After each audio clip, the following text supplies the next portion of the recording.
क्या कर रही है? खेल रही हो?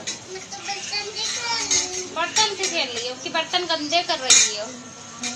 हैं? गंदे नहीं कर रही हो?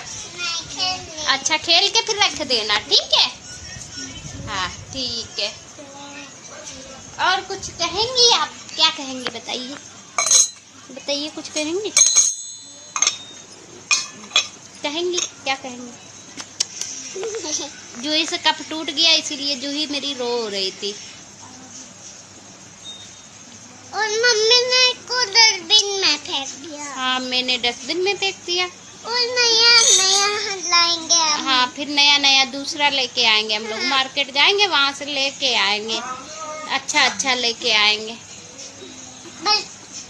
कब टूट गया था? एक कप टूट गया ना, इसीलिए।